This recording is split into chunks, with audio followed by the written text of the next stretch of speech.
엄마, 정원이네는 아이 가졌을 때 500만 원 주셨어요. 그런데 미영이가 그러던데요. 미영이는 200만 원 주셨잖아요. 왜 서운하게 차별을 하세요? 이번에 둘째 가졌다고 해도 아무것도 안 주셨잖아요. 아이고, 며느님이 그게 왜 서운하실까? 이해가 안 되네. 남이 출산했다고 조리원 비용을 내주는 사람도 있다니? 그럼 저희 애도 봐주세요. 딸이라서 아무래도 남자애보다는 보기 편하실 거예요. 아이고, 며느님. 왜 이러세요? 하나 키우기도 벅차요. 어떻게 이 상황에서 제가 남의 애를 또 보겠어요? 남의 애요? 어떻게 그런 말씀을 하세요? 어머님 손녀딸이잖아요. 네? 남인 며느님이 낳았는데 어떻게 제 손 주겠어요? 제가 우리 연우한테 쓸 시간도 부족해서요. 미안해요. 오늘 이야기 속 주인공은 63세 원용선 씨입니다. 그리고 그녀의 며느리들에 관한 이야기이죠. 원 씨에게는 며느리가 둘이 있었습니다. 하나는 원 씨에게 남이고 하나는 가족이었습니다. 원 씨가 원해서 그런 것은 아니었고 며느리들의 본인들의 자리를 그렇게 정했습니다. 그래서 원 씨는 며느리들이 원하는 대로 똑같이 대해주었을 뿐이었습니다. 며느리는 남이라고 못 받고 시집의 발길을 끄는 큰 며느리는 소원대로 남처럼 대했고 가족이라며 살갑게 구는 작은 며느리는 정말 딸처럼 대했죠. 시간이 흘러 시집을 무시하며 벽을 세우던 큰 며느리는 벼랑간 며느리의 권리를 주장했습니다. 그리고는 작은 며느리를 질투했습니다. 스스로 원해서 전화도 않고 찾아오지도 않더니 이제 와서 왜 차별을 하느냐며 찾아왔길래 딸이 배꼽을 쥐고 웃을 정도로 유쾌하게 복수를 해준 원 씨. 큰 며느리는 뒤늦게 땅을 치고 후회했겠지만 이미 때는 늦었습니다. 원 씨 부부는 아들 둘과 딸이 하나가 있습니다. 그리고 그 중에서 아들들은 결혼을 했죠. 큰아들은 6년 전에, 작은아들은 4년 전에 식을 올렸습니다. 먼저 큰아들을 결혼시킬 당시에는 몰랐지만 처음으로 생긴 며느리의 설레었던 것도 잠시였습니다. 결혼하고 얼마 안 되어 느꼈습니다. 큰 며느리와는 잘 지낼 수 없겠구나라고 말이죠. 엄마, 큰오빠네 한번 놀러 가보고 싶지 않아? 시원이 집에? 응. 집들이도 안 했잖아. 아들이 결혼한 지 3개월쯤 되었을 때 원 씨의 딸이 말했습니다. 아들이 집들이를 하겠다고 하고는 미룬 지 꽤 된 셈이었죠. 그런데 아직 초대가 없어서 기다리고 있던 참이었습니다. 아직 준비가 안 된 거 아닐까? 무슨 준비? 음식 같은 건 뭐 우리가 사가지. 새언니 힘들지 않게. 그럴까? 그럼 네가 시원이한테 한번 물어봐. 알겠어. 그런데 이틀 뒤에 딸은 뜻밖의 말을 했습니다. 엄마, 방금 오빠한테 전화 왔거든. 근데 오빠 집에는 못 갈 것 같아. 왜? 무슨 일 있대? 무슨 일이 있긴 있지? 심각한 표정으로 말하는 딸 때문에 걱정이 앞섰습니다. 그저께 내가 집들이 안 하냐고 놀러 한번 가겠다고 오빠한테 물어봤거든. 근데 새언니랑 상의해본다고 하더니 아까 전화 와서 부부싸움 했대잖아. 뭐? 왜? 몰라. 시집 식구들을 왜 부르냐고 난리쳤나 봐. 자세히는 말 안 하는데 오빠 목소리가 너무 안 좋던데. 그럼 우리 때문에 싸웠다는 말이야? 그런가 봐. 어쩐지 집들이를 한다더니 깜깜무소식인 이유가 있었던 모양이었습니다. 아니, 한 번 좀 가면 안 되나? 걱정이 되는 한편 조금 서운하기도 했습니다. 여러 번 갔던 것도 아니고 무작정 쳐들어간 것도 아닌데 원 씨가 무슨 잘못을 했다고 부부싸움까지 했는지 의아했습니다. 며느리와는 결혼식 이후로는 얼굴을 본 적도 없었고 통화조차 한 적이 없었습니다. 황당하긴 했지만 부부싸움까지 시켜가면서 굳이 찾아가고 싶은 마음은 결코 없었습니다. 그저 아들네가 어떤 곳에 사는지 궁금한 것이지 가서 며느리에게 시어머니 대접을 받고 싶은 게 아니었습니다. 그래서 딸에게서 이야기를 전해 듣고도 아들이나 며느리에게 별말 하지 않았습니다. 그저 앞으로 아들네 집에 갈 수 있는 날은 없겠구나 생각했죠. 하지만 수긍했다고 기분이 유쾌한 것은 결코 아니었습니다. 며느리가 멀리하는 만큼 원씨도 며느리를 멀리하게 됐습니다. 집들이 일뿐만이 아니었습니다. 며느리는 자신의 집에 원씨 가족이 방문하는 것도 원하지 않았지만 며느리 본인이 시집 행사에 참석하는 것도 좋아하지 않았습니다. 이번 아빠 생신에 올 거니? 가죠. 근데 저 혼자 가야 할 것 같아요. 왜? 미영이는 바빠? 그건 아니고요. 그러면서 우물쭈물하는 큰아들의 목소리를 듣고는 며느리가 오기 싫어한다는 사실을 직감했습니다. 그래. 그러면 너 혼자 와. 며느리에게서는 당일에 메시지 한 통이 왔을 뿐이었습니다. 가족 행사가 있어도 며느리는 코빼기도 비추지 않았습니다. 무슨 억하심정이 있는 것인지 아니면 그냥 시집 자체가 싫은 것인지는 몰랐습니다. 아들에게 물어도 뾰족한 대답이 없으니 계속 신경을 쓴다면 원씨만 답답했습니다. 그러자 원씨 가족도 가족이 모일 때는 애초에 며느리가 온다는 기대조차 하지 않게 되었죠. 하지만 참 모순적이게도 큰 며느리는 자신이 필요할 때는 시어머니 넌씨를 찾았습니다. 물론 본인이 직접 연락을 하는 것은 아니었고 대부분 큰아들을 통해서였죠. 미영이 아이 가졌대요. 정말? 축하해. 첫 손주 소식에 원씨도 들뜨는 기분이었습니다. 며느리는 며느리였고 손주는 손주였기 때문에 진심을 다해 축하를 했습니다. 근데 지금 산후조리원도 다 예약을 미리 해야 된대요. 그래? 벌써? 그렇다더라고요. 그래. 잘 알아보고 예약해. 너희들이 잘 알겠지? 네. 근데 그게 다들 산후조리원 비용은 시가에서 내준다고 그러던데. 뭐? 아들의 뜬금없는 말에 원씨가 되묻자 아들이 며느리 친구들 이야기를 들먹거렸습니다.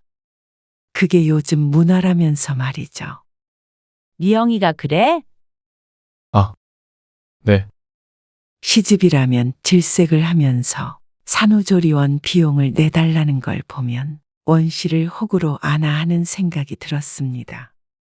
그렇지 않고서야 어쩜 이런 말을 이렇게 당당하게 하는지 몰랐습니다.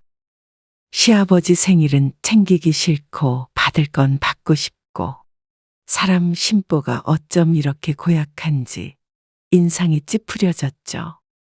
일단은 전화를 끊었는데 그 얘기를 들은 딸이 말했습니다.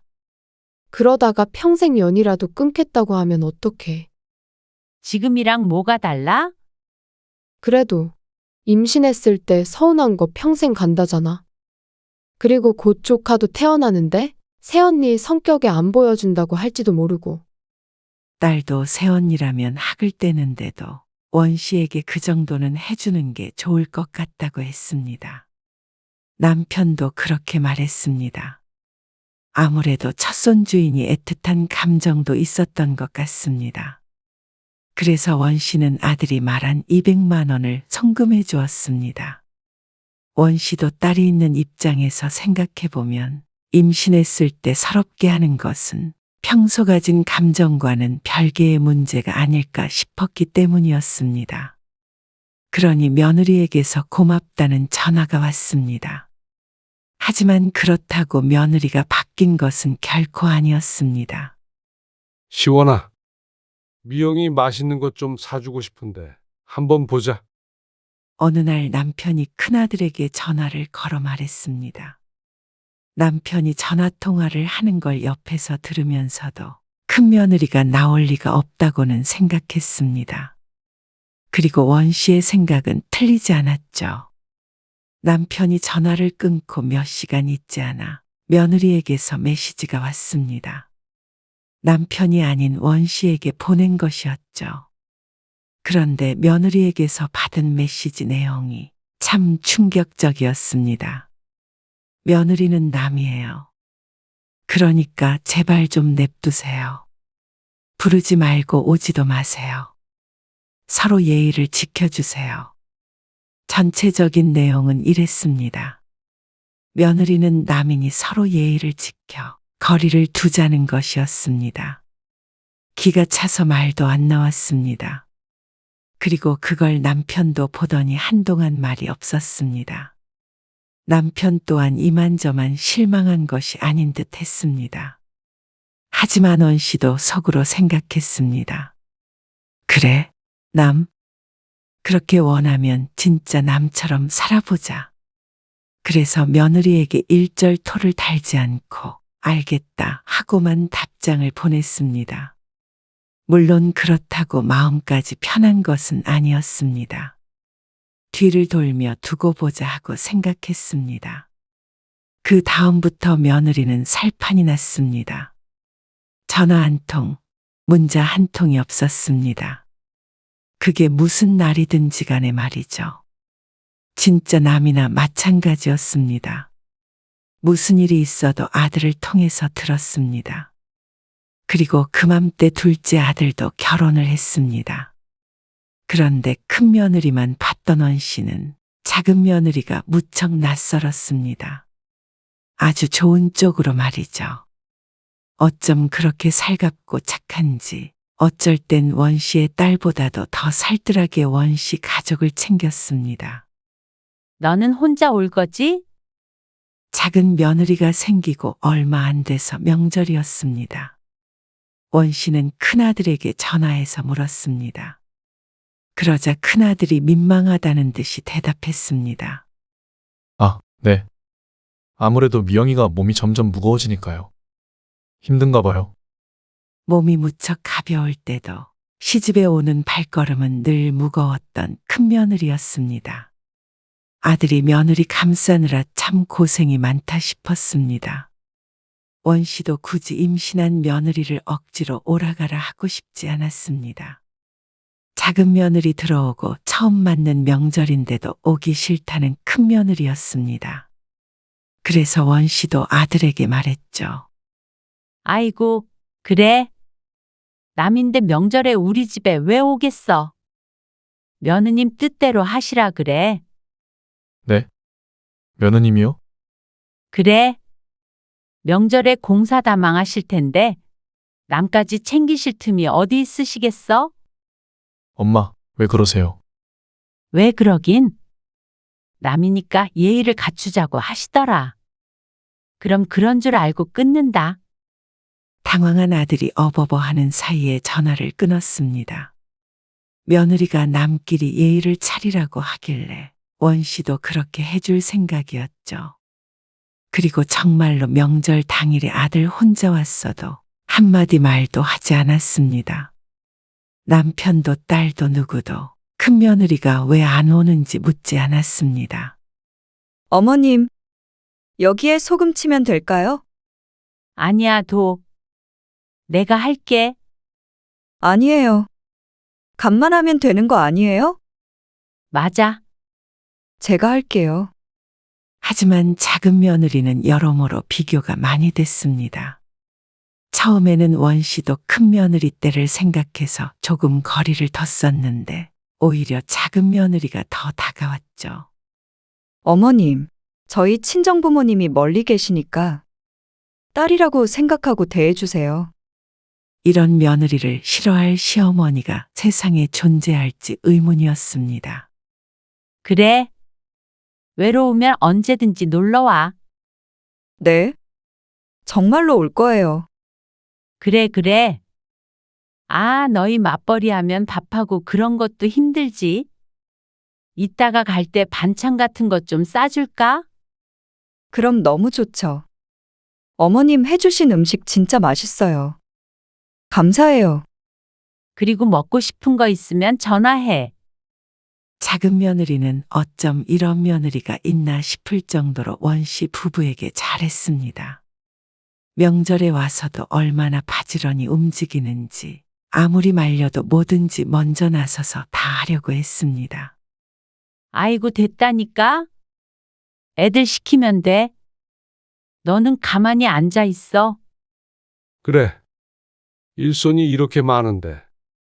그리고 평소엔 일하느라 힘들 텐데 명절에라도 푹 쉬어야지. 다 같이 하면 되죠.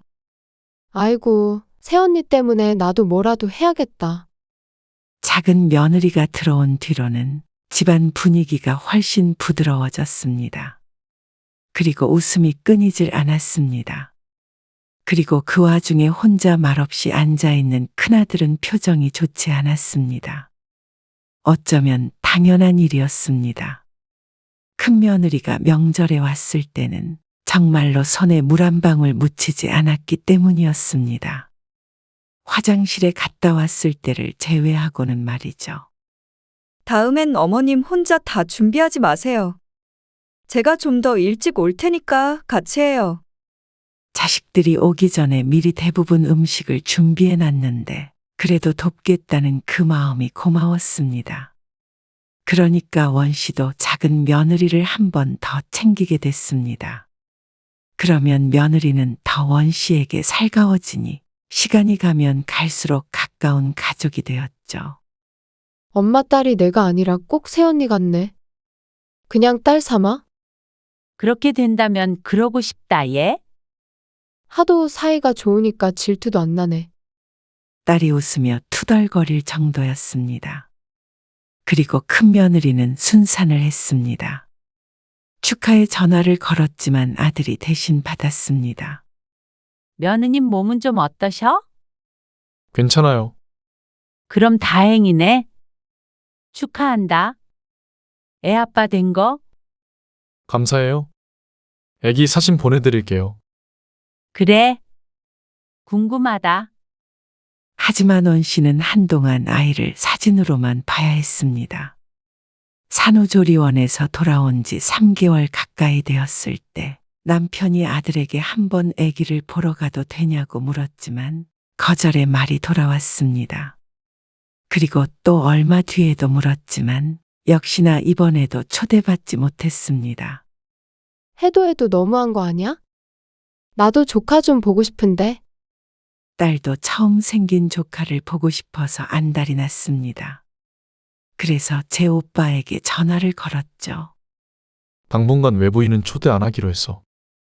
외부인? 아, 그러니까 밖에서 오는 손님 말이야. 아무리 그래도 애 낳은 지가 언젠데. 애기는 면역이 약하잖아.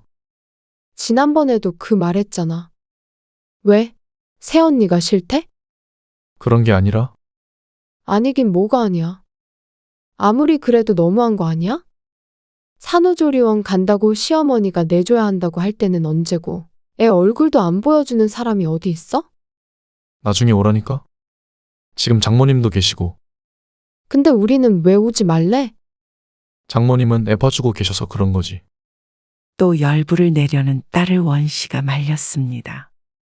그리고 휴대폰을 가지고 와서 아들에게 말했습니다. 그래. 무슨 말인지 알겠어. 며느님 불편하실 텐데 우리가 뭐 하러 가겠니? 몸조리 잘하고 푹 쉬시라고 해. 그러고는 전화를 끊어버렸습니다. 첫째 며느리처럼 첫째 손주도 없는 셈 살아야 하는 건가 싶어서 마음은 무거웠습니다. 그때 초인종이 울리고 작은 아들 내외가 들어왔습니다. 이게 다 뭐야? 엄마 생일상 차려드린다고 송현이가 장봐왔어요. 아이고, 무슨 생일상이야? 다음 날이 원씨의 생일이었는데 조촐하게 가족끼리 모이기로 되어 있었습니다. 그런데 작은 며느리가 웬 가득 찬 장바구니를 들고 왔죠. 그냥 사 먹으면 되는데. 에이, 시간이 남아서 사온 거예요. 일하느라 힘든 애가 무슨 이런 것까지 하려고 해? 그래도 처음 생신이시니까요. 다음에 평일이면 이렇게 못 해드릴지도 몰라요. 사람을 비교하면 안 되지만 또 사람인 이상 비교가 될 수밖에 없었습니다. 하나는 내 며느리이고 하나는 남이니 당연한 일이었습니다. 어머님, 이거 받으세요. 뭐야? 생신 선물이에요. 아이고, 며느리는 작은 상자를 가방에서 꺼냈습니다. 지난번에 검버선 생긴 것 같다고 우울해 하셨잖아요. 제가 그래서 엄청 검색해 봤거든요. 이게 그렇게 비싼 거는 아닌데요. 효과가 좋다고 하더라고요. 옆에서 작은 아들도 며느리가 며칠 동안 그것만 찾아봤다며 웃었습니다. 비싼 것이든 아닌 것이든 상관이 없었습니다. 작은 며느리는 늘 이랬습니다. 작은 것이라도 쇼핑을 하다가 어머님 생각이 나서 샀다면서 아기자기한 것들도 많이 들고 왔습니다. 정말 내 딸보다도 더 딸처럼 구니까 원 씨가 예뻐하지 않을 수가 없었습니다. 큰 걸 바라는 것이 아니라 이런 작은 마음이 참 좋았습니다. 큰아들이 손주를 데리고 몇 번 왔지만 정말 얼굴만 보여주고 금방 데려가 버렸습니다. 그러니 처음엔 반가웠던 감정도 식어버렸습니다. 내 아들의 애기니까 예뻐야 정상인데 또 큰 며느리가 그렇게 안 보여주고 싶어하는 아이라고 생각하니까 그렇게 애틋하게 느껴지지도 않았습니다. 사람 마음이란 게 참 이상했죠. 그러다 작은 며느리가 아이를 가졌습니다. 송연아, 주말에 시간 있니? 네. 있어요. 무슨 일이세요? 딸이라며? 예쁜 옷 사러 가야지. 그리고 이것저것 준비할 용품 많지 않아? 아, 쇼핑 가시게요? 그래. 필요한 것들 좀 사주고 싶어서 그렇지. 너무 좋아요. 토요일에 뵐까요? 그래. 며느리가 임신한 동안엔 원 씨도 그렇고 남편도 그렇고 딸까지도 작은 며느리에게 특별히 신경 썼습니다. 아기용품은 모두 원 씨가 사주었고 몸에 좋다는 것도 많이 보내줬습니다. 큰 며느리에게도 그러길 원했던 적이 있었지만 그때 못했던 한이라도 풀듯이 작은 며느리는 거의 떠받들며 지냈습니다. 그동안에 역시 큰 며느리는 연락 한 통 없었고 아이 사진 하나 보내준 적 없었습니다. 가끔씩 아이를 데리고 오던 큰아들도 시큰둥한 원 씨 가족의 반응에 발걸음이 점점 뜸해졌죠. 그리고 둘째가 출산을 했을 때는 조리원 비용에 마음을 더해 500만 원을 선물로 보내줬습니다. 그리고도 그 외에 많은 지원을 아끼지 않았습니다. 어머님, 혹시 저 복직하면 연우 좀 봐주실 수 있으세요? 며느리가 출산을 한 뒤 어느 날 원 씨에게 부탁했습니다. 아무래도 직장에 다니다 보니 도움의 손길이 필요했습니다. 사돈네가 멀리 살기 때문에 원 씨가 돕는 수밖에 없어 보였습니다. 그래. 알겠어? 원 씨는 이러쿵 저러쿵 얘기 없이 흔쾌히 수락했습니다. 확실하진 않지만 한 1년 정도는 원 씨가 돌봐주기로 했습니다. 그리고 어린이집에 보내면 되니 말이죠. 그래서 며느리가 복직한 뒤에는 아침부터 저녁까지 가서 아이를 돌봐줬습니다. 그렇게 한 달 정도 있었을 때 며느리가 봉투를 건넸습니다. 이게 뭐야? 연우 봐주시니까요. 아직은 이 정도밖에 못 드려서 죄송해요. 봉투를 열어보자 5만 원짜리 지폐들이 들어있었는데 어림잡아 100만 원쯤 될 것 같았습니다. 원 씨가 사양했지만 며느리는 한사코 받으라고 성화였습니다. 그러면 저희가 죄송해서 안 돼요. 내 손주 내가 봐주는데 무슨 돈을 받아? 저 마음이 안 편해요. 받아주세요. 그래서 원 씨는 하는 수 없이 받았습니다. 그리고는 70만 원을 돌려줬습니다. 나는 그럼 이거면 돼. 어머님, 돈 벌려고 생떼 같은 자식 떼놓고 회사 나가는데 100만 원씩 놔주면 그게 무슨 소용이야? 30만 원씩만 줘. 그랬더니 며느리가 그제야 고개를 끄덕였습니다. 나이 들어 아이 보는 일이 쉽지만은 않았지만 그래도 눈에 넣어도 안 아픈 내 손주 보는 일은 오히려 활력을 주었습니다. 기쁜 마음으로 할 수가 있었습니다. 그러던 어느 날 큰아들로부터 큰며느리가 둘째를 임신했다는 소식을 듣게 되었습니다. 둘째 가지려고 노력했는데 드디어 생겼어요. 큰아들은 무척 기뻐했지만 원 씨는 솔직한 심정으로는 남일 같이 느껴졌습니다. 어차피 자주 보지도 못할 손주였기 때문에 그러냐 하고 말았죠. 그런데 2달쯤 지난 어느 날 큰아들이 집으로 찾아왔습니다. 시원이 네가 웬일이야? 엄마, 정원이네는 아이 가졌을 때 500만 원 주셨어요. 그런데 어떻게 알았는지 아들이 따져 물었습니다. 미영이가 그러던데요. 미영이는 200만 원 주셨잖아요. 왜 서운하게 차별을 하세요? 이번에 둘째 가졌다고 해도 아무것도 안 주셨잖아요. 어이없는 큰아들의 말에 원 씨가 태연히 대꾸했습니다. 아이고, 며느님이 그게 왜 서운하실까? 근데도 남이 출산했다고 조리원 비용을 내주는 사람도 있다니? 정말로 의아한 표정을 지으며 말하는 원 씨를 보니 아들도 너무 당황스러워 보였습니다. 아무 말도 못하고 서 있는 아들. 아마 큰아들도 스스로 알 것이었습니다. 남처럼 대하라던 며느리의 말을 큰아들이 모르는 것도 아닐 테고 말이죠. 그러니까 아들도 더는 따지지 못하고 돌아갔습니다. 그렇게 끝났다면 모르겠는데 갑자기 큰며느리가 자신도 이제 맞벌이를 해야겠다며 둘째를 봐달라고 연락을 해왔습니다. 연락을 받자마자 황당한 마음을 감출 수가 없었습니다. 딸이라서 아무래도 남자애보다는 보기 편하실 거예요. 손자 연우를 원 씨가 봐주고 있는 걸 알기에 하는 소리였습니다. 남자든 여자든 보기 쉬운 아이가 어디 있나 싶기도 했고 뻔뻔한 며느리의 말이 어이가 없었습니다. 아이고, 며느님. 왜 이러세요? 저는 제 손자 하나 키우기도 벅차요. 어떻게 이 상황에서 제가 남의 애를 또 보겠어요? 네, 남애예요? 어떻게 그런 말씀을 하세요? 어머님 손녀딸이잖아요. 남인 며느님이 나오면 어떻게 제 손주겠어요? 제가 우리 연우한테 쓸 시간도 부족해서요. 미안해요. 그러고는 전화를 끊어버렸습니다. 며느리가 뭐라고 하는 소리가 들렸지만 전화는 이미 끊어진 후였습니다. 그리고 며칠 뒤에 아들이 다시 찾아왔습니다. 어떻게 저희한테 그렇게 섭섭하게 구세요? 저희 애 보고 남의 애라고 하셨다면서요.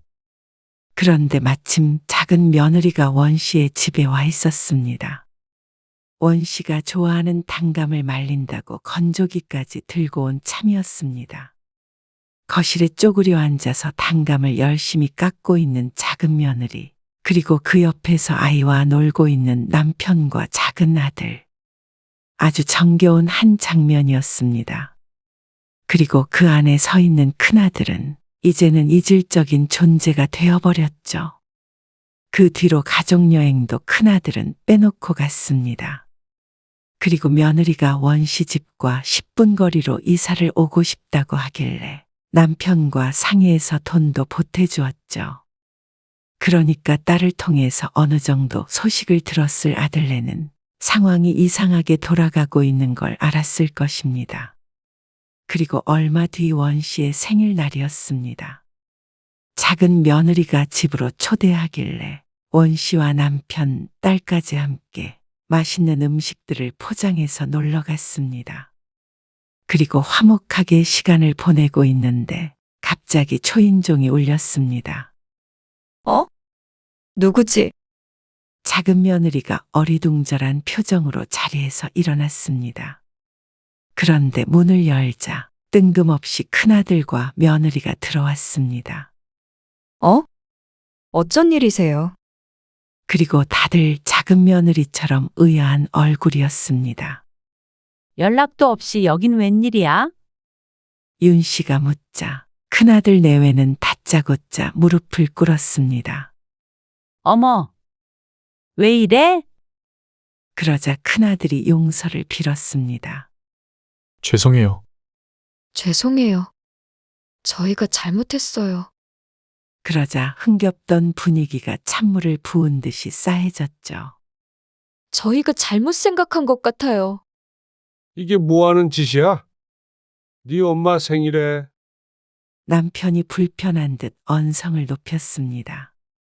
그러자 며느리가 흐느끼며 말했습니다.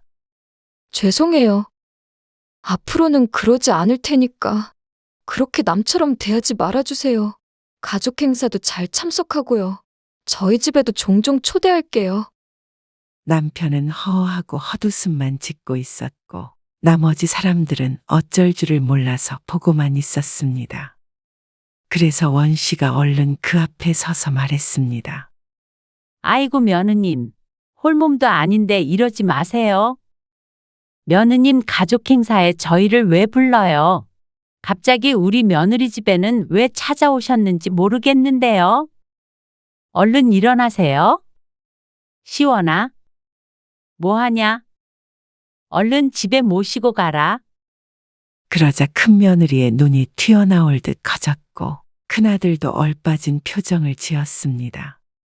저희는 가족끼리 즐거운 시간 보내고 있었어요. 아무리 그래도 남이 낄 자리는 아닌 것 같네요. 그럼 살펴가세요. 미안해요. 그러고는 큰아들 내외를 쫓아내버렸습니다. 다들 어리빠진 표정으로 원 씨를 쳐다보고 있었고 몇 초 뒤에 딸이 배꼽을 잡으며 깔깔 웃었습니다. 엄마, 오빠랑 새언니 표정 봤어? 진짜 웃긴다. 그러자 다들 분위기가 다시 풀어졌습니다. 그래. 남의 집 잔치에 왜 찾아온 건지 모르겠네. 남편도 한마디 보탰고 작은 며느리는 어색한 웃음을 지었습니다. 그리고 그 다음부터는 큰아들이 와도 며느리에게 대하듯이 똑같이 했습니다. 아이고, 아드님이 여기까지 어쩐 일이신지 모르겠지만 보시다시피 저희는 막 외출하려던 참이에요. 용건이 있으시면 메시지로 보내주세요. 그동안 며느리가 시집을 무시해도 가만히 있던 큰아들도 똑같이 남이나 마찬가지였습니다. 큰아들이 뒤늦게 후회하듯이 자꾸 연락을 했습니다. 그리고 큰며느리도 똑같았습니다. 하지만 누구도 대꾸하는 사람이 없었습니다. 본인들이 남이 되고 싶었으니 똑같이 해줄 뿐이었습니다. 그런 주제에 둘째 부부를 시기하고 질투하는 것도 꼴사나웠습니다. 그런 아들 며느리라며 넌 씨도 가족처럼 대해줄 이유가 전혀 없었습니다. 거기에 쏟을 에너지도 없었습니다. 손주 재롱 보며 즐거운 노후를 보내기에도 바빴으니 말이죠.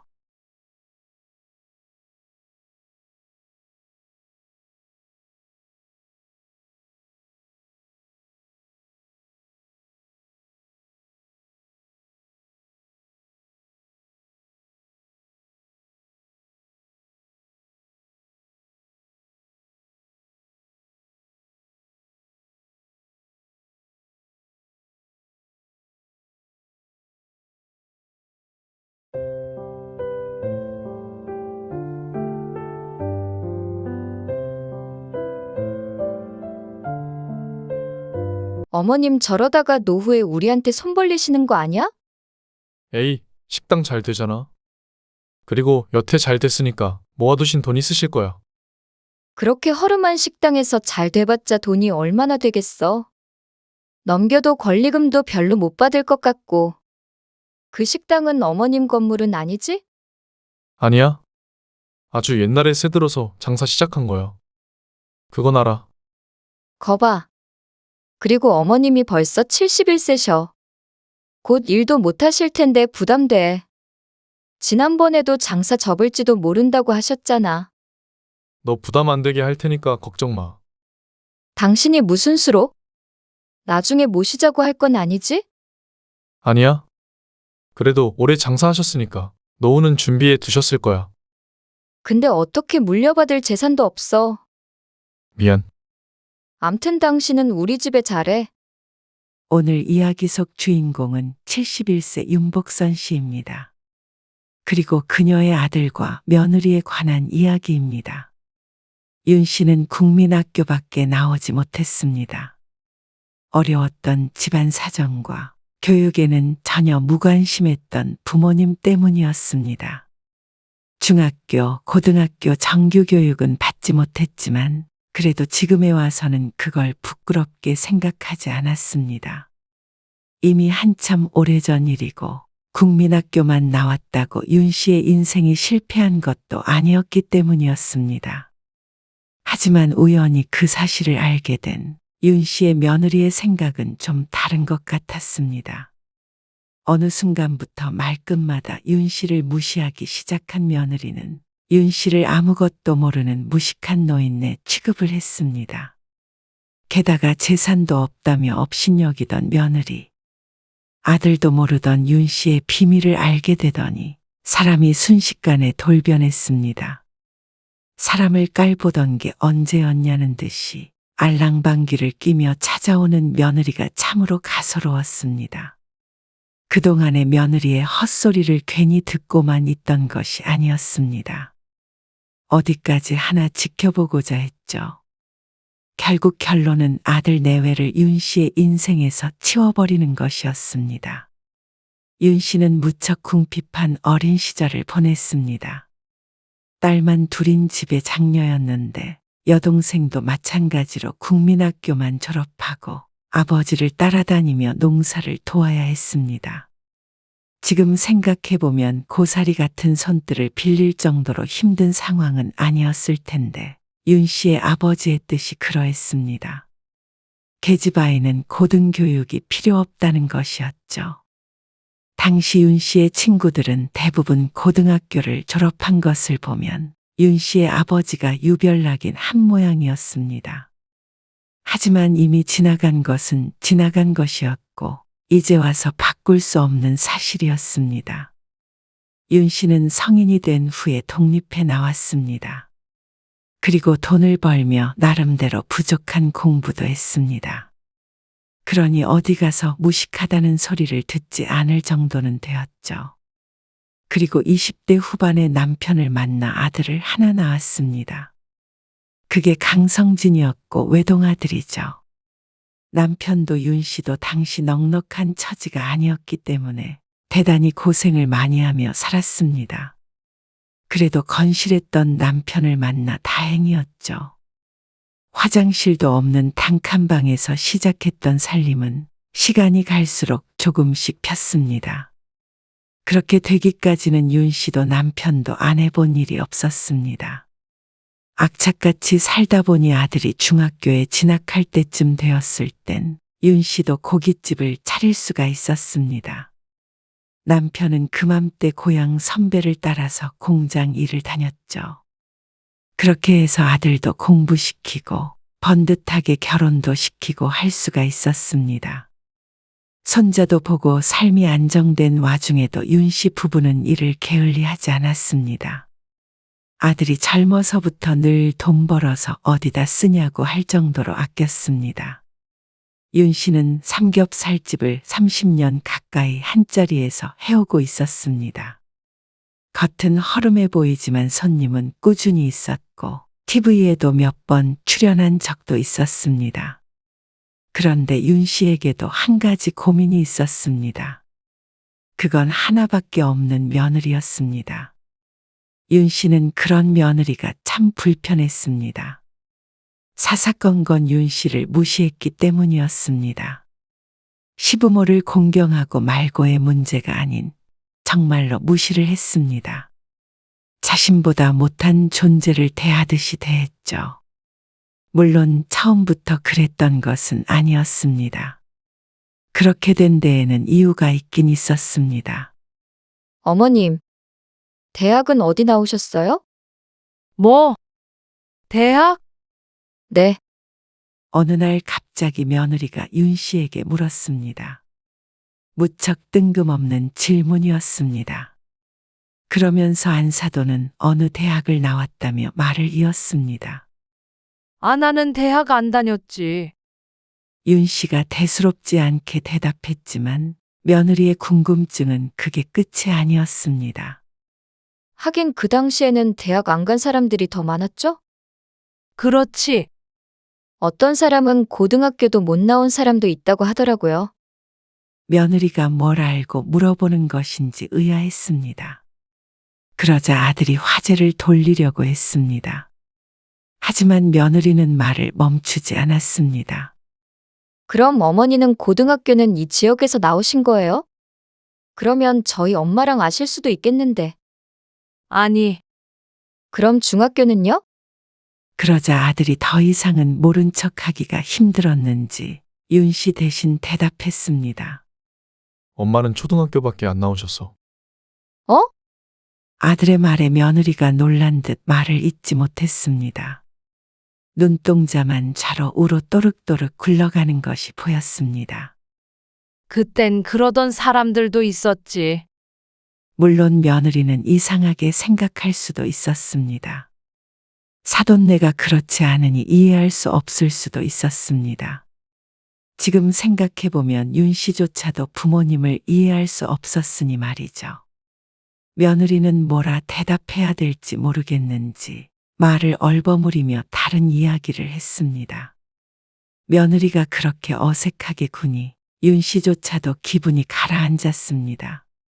아무렇지도 않다고 생각하고 살았는데 며느리 반응은 윤 씨의 인생이 잘못되기라도 한 것 같았습니다. 며느리는 나중에 집에 돌아간 뒤에 윤 씨에게 전화까지 했습니다. 어머니 죄송해요.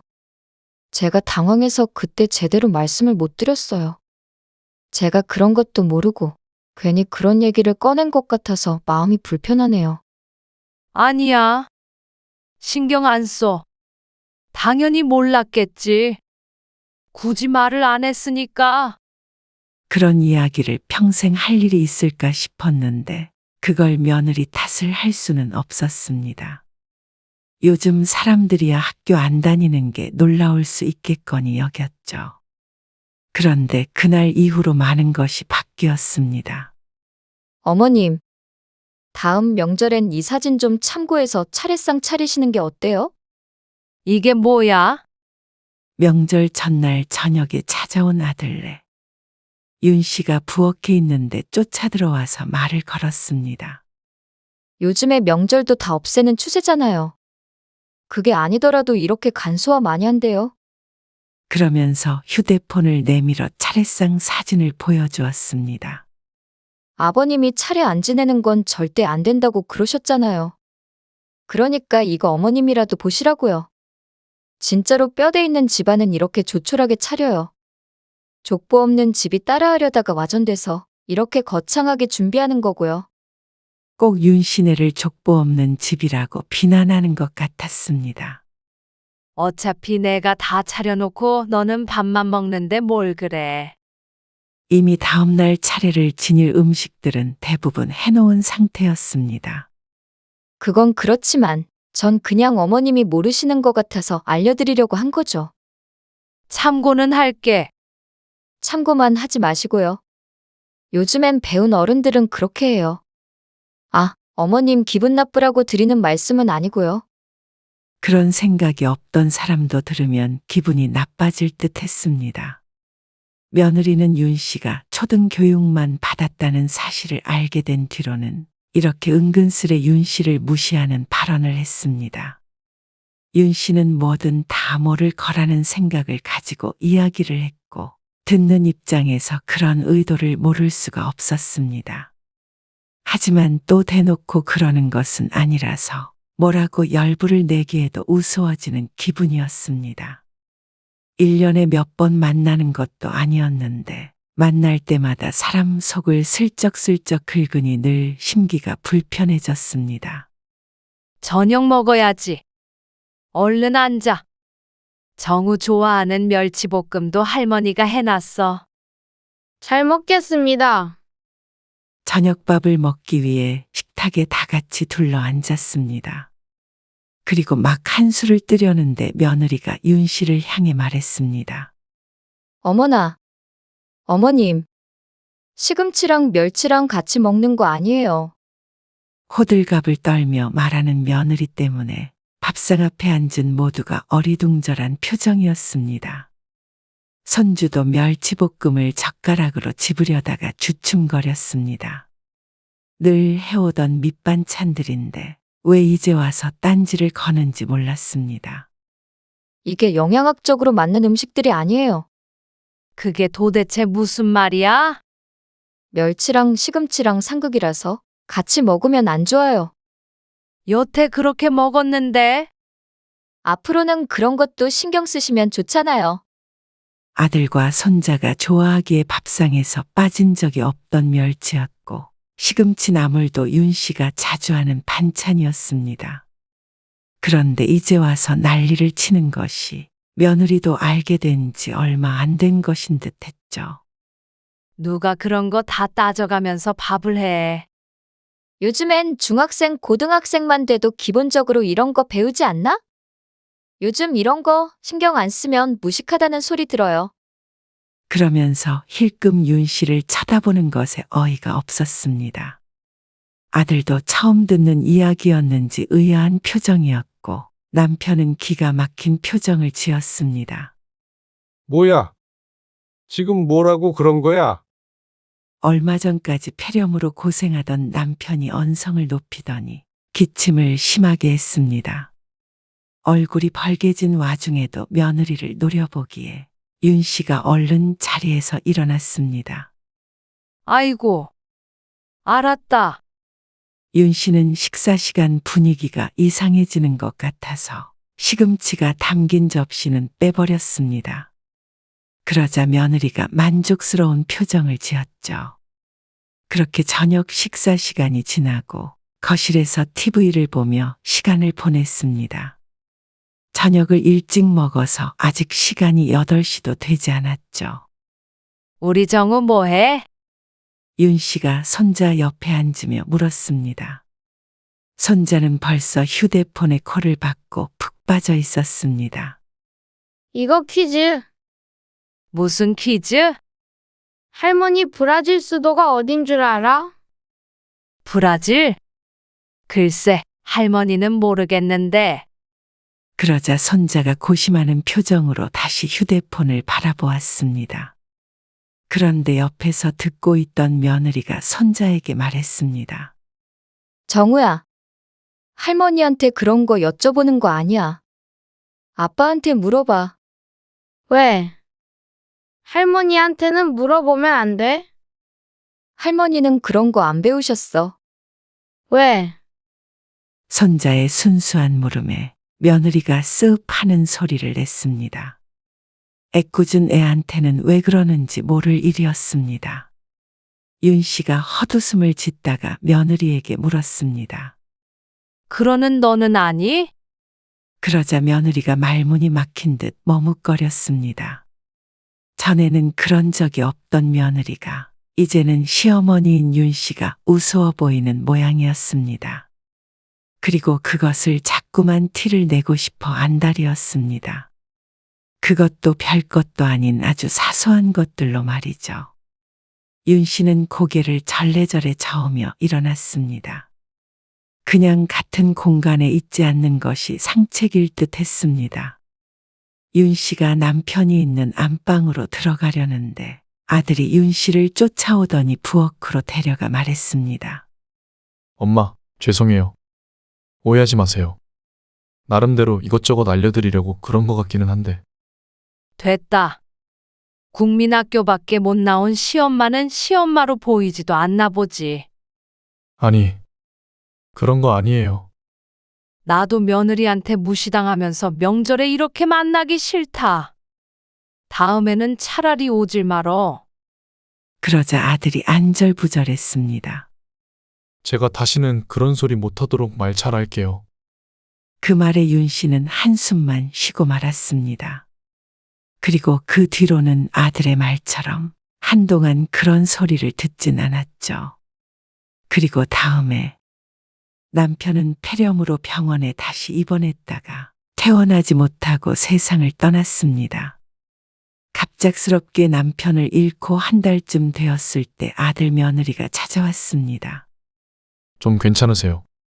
식당은요? 조금 있다가 나가봐야지. 근데 무슨 일이야? 말도 없이. 그냥요. 잘 계신가 하고요. 그래서 윤 씨는 아들이 부모 생각을 하나 생각했지만 며느리가 이어 한 질문 때문에 아련한 기분이 와장창 깨져버렸습니다. 그런데 아버님은 재산이 전혀 없으셨나 봐요. 어쩌지 시무룩해 보이는 목소리였습니다. 정우 엄마, 옆에서 아들이 며느리에게 눈치를 줬지만 며느리는 멈추지 않았습니다. 이 집은 공동명의도 안 하셨어요? 그래. 내 명이야. 아, 그렇구나. 며느리는 잠시 생각에 잠기더니 윤 씨에게 따지듯 말했습니다. 근데 부부가 공동명의를 하셨어야죠. 왜 남의 집 가지고 난리인지 모를 일이었습니다. 부동산 잘 모르시는구나. 적어도 너보다는 잘 알 거다. 어머님이 어떻게 저보다 많이 아세요? 윤 씨가 대꾸하기도 싫다는 듯 뒤를 돌아 앉았습니다. 남편이 죽으니 그 앞으로 된 재산을 상속받을 수 있을까 기웃거리는 걸 모를 리 없었습니다. 너희 아빠 재산 하나도 없으니까 콩고물 떨어질까봐 찾아올 것 없어. 그러자 아들 며느리는 정말 한동안 찾아오지 않았습니다. 명절 때도 더 이상 차례는 지내지 않고 간단히 식사만 하고 헤어졌죠. 그런데 윤 씨의 삼겹살집이 공중파 방송에 크게 홍보가 된 뒤로는 며느리가 뻔질나게 드나들었습니다. 어머님, 그거 가게 좀 확장하시라니까요. 옆에 근처에 상가 나온 거 없어요? 아, 그런 거 모른다니까 그러네. 물 들어올 때 노 저어야 한다니까요. 내가 알아서 저을 테니까 너는 신경 쓰지 말라니까. 아니면 리모델링이라도 하시던가요. 너무 오래됐잖아요. 며느리가 그동안 윤 씨가 운영하는 식당에 한두 번 왔을까 싶었습니다. 양식이 좋다면서 와서 밥 한 끼 먹어본 적도 없었습니다. 관심도 없었던 식당 일에 참견하는 게 달가울 리가 없었습니다. 오래돼도 손님들 잘만 오니까 걱정 마. 그리고 내 나이를 생각해라. 적당히 하다가 곧 접을 거야. 윤 씨가 딱 잘라 말했지만 며느리는 자기 하고 싶은 말만 떠들어댔습니다. 이런 것도 보면 참 타고난 듯 했습니다. 아니, 손님이 오면 뭐해요? 자리도 좁고 테이블 몇 개 되지도 않는데. 그래서 돈이 벌어져요? 고집 부리지 마시고 제 말 들으세요. 제가 경영학과 나왔거든요, 어머님. 마케팅 이런 거 잘 알아요. 마케팅, 뭔지 아시죠? 그렇게 잘 아는 마케팅인지 뭔지. 네 가게 차려서 알아서 하라니까 그러네. 너 정우 엄마 안 데리고 가? 윤 씨가 아들에게 윽박을 지르자 아들이 며느리를 끌고 자리에서 일어났습니다. 계속 그러면 이제는 오지도 못하게 할 거야. 아니, 어머님 도움되는 얘기 드렸는데 왜 이러시는지 모르겠네. 아들 손에 이끌려 가면서도 며느리는 궁시렁거리는 걸 멈추지 않았습니다. 이미 30년 가까운 시간 동안 TV에 나온 게 이번이 처음은 아니었습니다. 그런데도 호들갑 떠는 것을 보니 식당이라도 어떻게 키워서 받아야겠다 싶은 것인지 몰랐습니다. 그런데 얼마 뒤에 또 찾아와서 윤 씨 몰래 둘이 나눈 대화를 듣고는 정말로 이제는 다시 모소게 해야겠다 싶었습니다. 어머님 저러다가 노후에 우리한테 손 벌리시는 거 아니야? 에이, 식당 잘 되잖아.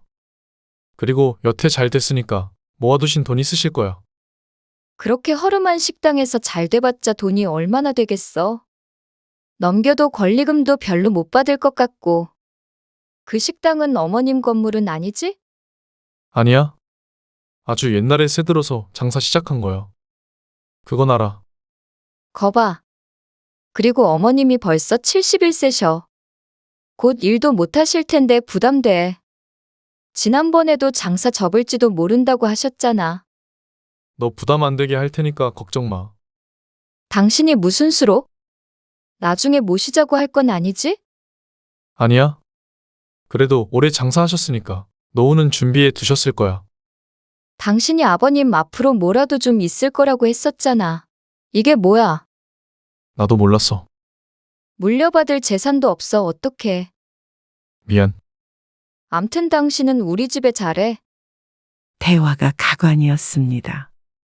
이런 이야기를 나누려면 지들 집에서나 할 것이지 굳이 남의 집 앞에서 나눌 내용은 아니었습니다. 윤 씨를 찾아온 모양이었는데 마침 밖으로 나오던 윤 씨가 그걸 듣고는 어이없는 웃음을 지었습니다. 그러자 아들 며느리가 놀라 뒤돌아봤죠. 참 비밀 얘기를 크게도 한다. 어머님, 노후에 책임지라는 소리는 절대 안 하니까 걱정 말아라. 그리고 곳가게 접고 이사 갈 거니까 이렇게 찾아올 것도 없어. 그러면 됐지? 마음 편히 발 뻗고 살겠지? 며느리를 보며 말하자 입술을 꽉 깨무는 게 보였습니다. 아들은 어쩔 줄 몰라 했지만 제 마누라가 우선인 것을 윤 씨도 알고 있었습니다. 용건 없지? 그럼 이제 찾아오지 말아라. 그러고 나서 다시 뒤돌아섰습니다. 그러자 아들도 며느리도 문을 두드리지 않고 돌아갔습니다. 그러던 어느 날이었습니다. 여느 때처럼 식당에 있던 윤 씨는 문을 열고 들어오는 아들 며느리를 보고 인상을 찌푸렸습니다. 집에 오지 말랬더니 왜 식당까지 온지 몰랐습니다. 여긴 왜 왔어? 가게 내놓으실 거라면서요. 그러면 여기 저희가 맡아서 좀 해보려고요. 뭐야?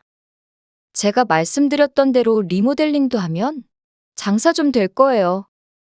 어차피 여기 빼도 보증금밖에 못 받을 텐데 차라리 저희가 해볼게요.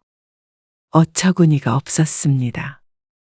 떡 줄 사람은 생각도 않는데 저들끼리 입맛을 다시고 있었습니다. 누가 너희한테 넘겨준다니? 남보단 낫죠. 절대 그럴 일 없으니까 너희는 하던 일 계속하면서 잘 먹고 잘 살아라. 서로 기대지 말고 살자. 너희가 원했던 대로. 그러자 며느리가 또 윤 씨를 가르치려 들었습니다. 어머님, 이런 건 주먹구구식으로 한다고 되는 게 아니에요. 전문 경영인이 왜 있겠어요? 어머님이 모르셔서 그렇게 말씀하시는 거예요. 이 옆에 가게들 보세요. 인테리어도 잘해놓고 장사하잖아요. 온라인으로 광고도 많이 할 거고요. 나는 그런 거 모르겠고. 썩 나가? 아니, 저희가 키워준다니까요. 최소한 건물 한 채는 있는 상태로 은퇴를 해야 할 거 아니에요. 윤 씨는 더 이상 며느리가 하는 헛소리를 듣지 않고 쫓아냈습니다. 건물 밖까지 밀려난 아들과 며느리가 윤 씨를 답답하다는 듯이 바라보았습니다. 남편이 떠난 지 얼마 되지도 않았는데 부모를 끝까지 쥐어짜고 싶은 모양이었습니다. 밖으로 나선 며느리가 윤 씨에게 말했습니다. 너무하신 거 아니에요? 달리 물려줄 재산이 없으시면 이런 거라도 주셔야죠. 그리고 이것 보세요. 여기 옆집처럼 리모델링 하면 된다니까요. 그런데 며느리가 손가락으로 가리키고 있는 가게에서 식당 주인이 나왔습니다. 그러더니 윤 씨에게 인사를 했습니다. 아이고, 안녕하세요. 네. 안녕하세요. 그런데 옆집 사장은 그냥 들어가지 않고 윤 씨에게 말을 더 걸어왔습니다. 아드님이신가 봐요. 아, 예. 안녕하세요. 여기서 장사한 지 3년 됐는데 처음 뵙는 것 같아요. 아, 잘 안 와서요. 아무튼간 사장님, 경기도 이렇게 안 좋은데 이번에 임대료 낮춰주셔서 참 감사합니다. 이거 받으세요. 그러더니 종이 가방에 담긴 무언가를 꺼냈습니다. 사장님 보이길래 나와봤어요. 이거 저희 집사람이 꼭 전해달라고 그래서요. 별거 아니고 저희 처가에서 직접 농사 지은 거예요. 아, 예. 잘 먹을게요. 뭘 이런 걸 다 주셔요. 옆집 사장은 윤 씨에게 꾸벅 인사를 하고 옆 건물로 들어갔습니다. 윤 씨가 옆을 보자 입을 쩍 벌리고 쳐다보고 있는 아들과 며느리가 보였습니다. 아마도 임대료가 어쩌고 저쩌고 하는 소리를 이제 알아들은 모양이었습니다. 며느리가 천천히 옆 건물을 위아래로 훑었습니다. 4층짜리 건물은 1층은 식당이었고 2층부터 4층까지는 원룸과 투룸이 있었습니다. 그리고 그건 윤 씨의 소유였습니다. 그리고 아들은 아직 모르겠지만 그 맞은편에 있는 건물 또한 윤 씨의 것이었습니다. 처음 윤 씨의 삼겹살이 있는 상가를 매입했던 때가 15년 전이니 아들이 이미 독립해서 한창 직장에 다닐 때였습니다. 그 뒤로도 이 근처에는 별로 와본 적이 없었기 때문에 모를 만도 했습니다. 윤 씨도 남편도 굳이 아들에게 말하지 않았습니다. 아들 결혼할 때 충분히 지원을 해줬다고 생각했고 어차피 죽으면 외아들에게 갈 것이니 미리 떠벌릴 이유도 없다고 생각해서였습니다. 그런데 그게 참 잘한 선택이었던 것 같았습니다. 아마 진작에 알았다면 온전히 윤 씨가 갖고 있을 수 있었을지 미지수였습니다. 며느리의 벌린 입에선 침이라도 뚝 하고 떨어질 것만 같았습니다. 나중에 건물 한 채는 가지고 은퇴해야 한다며. 그러니까 네가 입댈 것도 없다. 알아서 잘 살고 있으니까. 윤 씨는 식당 안으로 들어가서 굵은 소금을 한 대접 들고 나왔습니다. 그리고 아들 며느리가 있는 방향으로 훌을 뿌려버렸죠.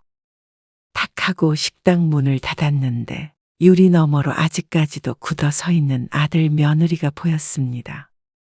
어찌나 속이 뻥 뚫린 것처럼 시원하던지 10년 묵은 체중이 내려가는 듯한 기분이었습니다. 아니, 그동안 왜 거짓말을 하신 거예요? 내가 무슨 거짓말을 했다는 거야? 재산 없다고 하셨으면서 건물이 세 채나 있으시던데요? 아니, 아파트까지 하면 네 채예요? 네 아버지 앞으로 된 재산이 없다고 했지. 누가 내 재산이 하나도 없댔어? 왜 말장난을 하세요? 아들이 전화를 해서 따졌습니다. 하지만 윤 씨는 거짓말 한 적이 없으니 당당했습니다. 그런데 그때부터는 상황이 역전이 되었습니다. 어찌나 아들 며느리가 문지방이 닳도록 찾아오던지 무척 귀찮아졌습니다. 사랑하는 자식이 온다면 늘 반갑겠지만 이제 아들 며느리는 더 이상 윤 씨에게 그런 존재가 아니었습니다. 어머님, 저희 왔어요.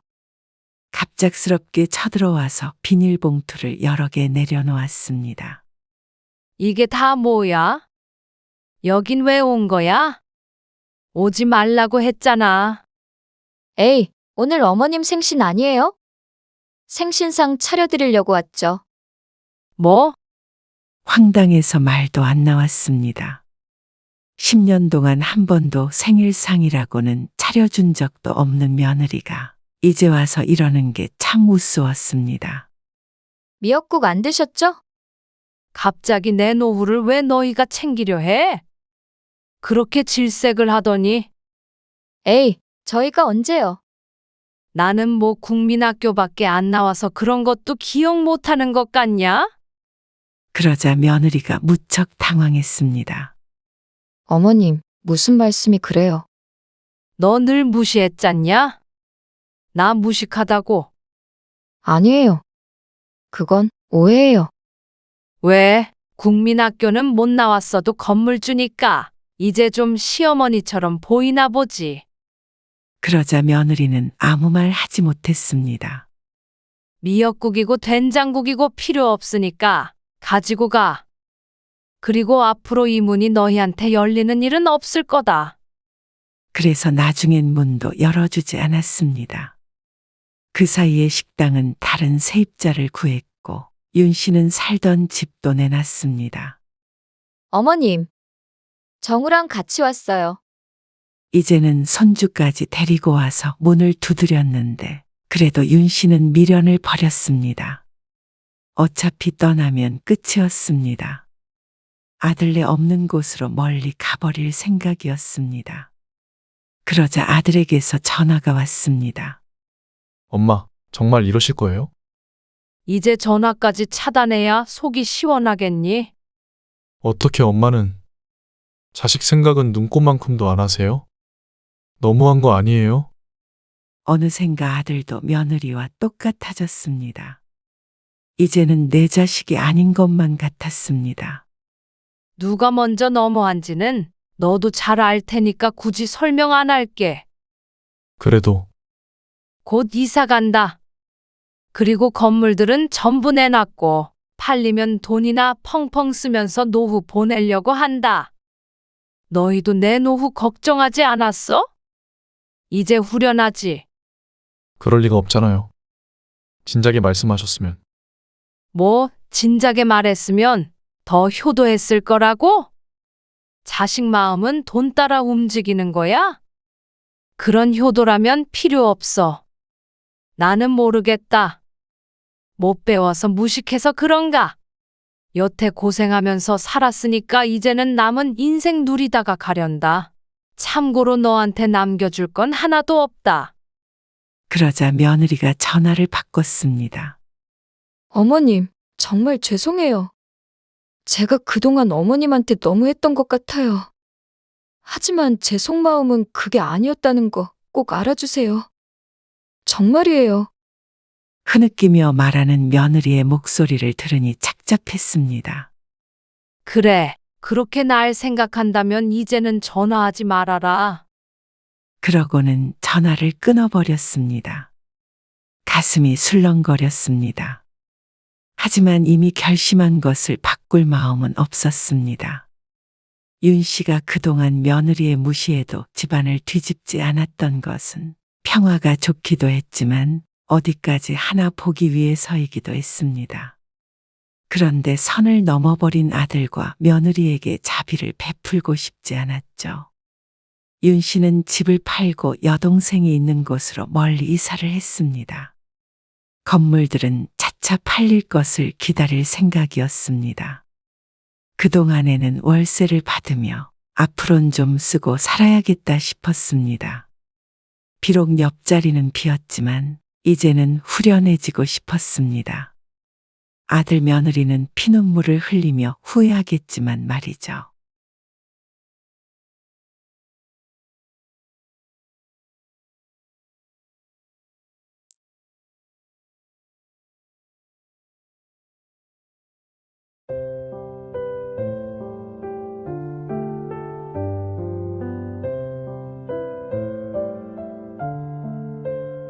너 근데 선우 나왔을 때는 안사돈한테 수고비 줬으면서 왜 엄마한테는 그런 소리 안 해? 뭐? 수고비? 엄마한테 수고비를 줘? 참나? 엄마는 그럼 수고비 못 받아? 엄마가 딸 도와주는데 무슨 돈을 달래?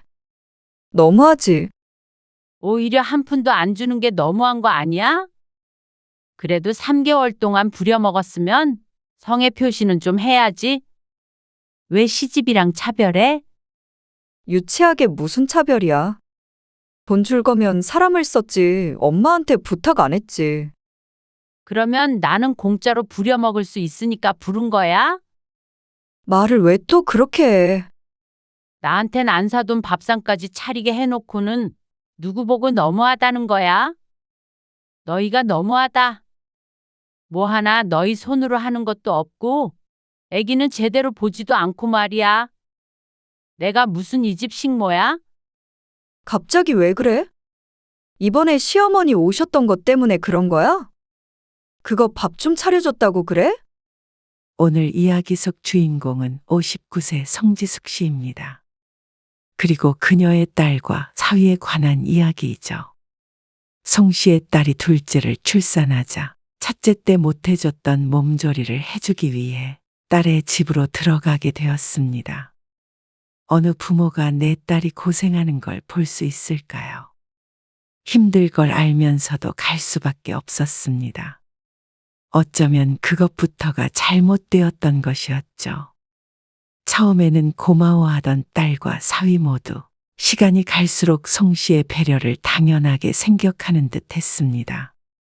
돈 한 푼 안 받고 몇 달 동안 고생한 걸 딸조차도 몰라주고 어느새 송 씨를 공짜로 부릴 수 있는 식모처럼 여기는 것에 부하통이 터졌습니다. 첫째 때 봐주지 못했던 걸 천만다행으로 여겨야 할 것 같았습니다. 아니 어쩌면 그때 미리 겪었더라면 이제 와서 이런 수모를 당하지 않았을 수도 있겠다는 생각도 들었습니다. 송 씨는 이번 일로 딸에게 크게 실망했습니다. 그리고 사위도 마찬가지였죠. 그래서 딸이나 사위가 고생을 하든 말든 더 이상은 신경 쓰지 않기로 했습니다. 송 씨 부부는 딸이 하나 있었습니다. 조금 일찍 결혼해서 지금 34이지만 결혼한 지는 7년이 되었습니다. 그리고 결혼하지 얼마 안 돼서 아이를 가져서 현재 첫째 손자는 유치원에 다니고 있었습니다. 엄마, 나 아기 낳으면 와서 좀 도와줄 수 있어? 딸이 첫째를 낳았을 때였습니다. 송 씨에게 딸이 자신의 집에 들어와서 몇 달간 몸조리를 해달라고 부탁했습니다. 아기도 좀 봐주고. 첫째라서 그런지 좀 무섭네. 나 혼자 아기 어떻게 봐? 손목이나 허리 이런 데도 안 좋아진다던데. 엄마도 그렇게 하고 싶은데 힘들겠는데. 하지만 송 씨도 당시엔 일을 하고 있었기 때문에 그렇게 해주지 못했습니다. 잠깐 쉴 수는 없는 건가? 하루 이틀 정도면 모르지만 그렇게 몇 달 동안 쉴 수는 없겠지. 그럼 난 어떡해? 너무나 걱정스러워하는 딸 때문에 송 씨도 덩달아 걱정이 되었습니다. 송 씨도 손주를 보는 건 처음이었기 때문에 어찌해야 할지를 몰랐습니다. 옛날이야 다 엄마 혼자 아이를 키웠지만 지금은 또 다를 것 같았습니다. 애를 낳고 몸조리 잘못하면 나중에 나이 들어 고생한다는 건 몸소 겪었으니 말이죠. 그러면 안사돈한테 한번 부탁해봐. 우리 시어머니한테? 그래? 안 바쁘시지 않아?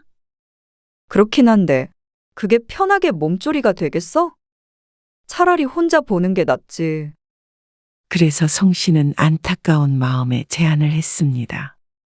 그러면 애도 봐주고 밥도 차려주는 사람을 고용하면 되지 않을까? 산후도우미? 맞아, 그거. 한 3-4달만이라도 쓰면 좋지. 근데 그러면 밤에는 어떡해? 밤에는 네가 좀 고생해야지 뭐. 애기 안고 자면 되잖아.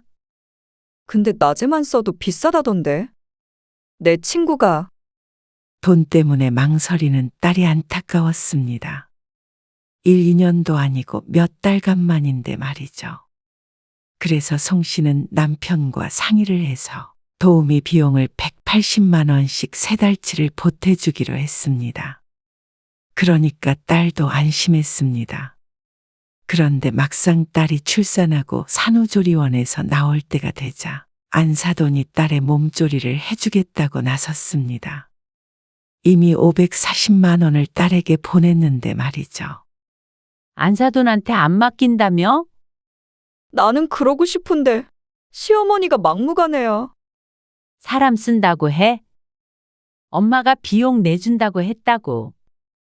이미 그렇게 말씀드렸지. 근데 그 돈 아깝게 왜 남한테 주냐고. 시어머니한테 달라고 그러셨어. 뭐? 어이가 없는 말이었습니다.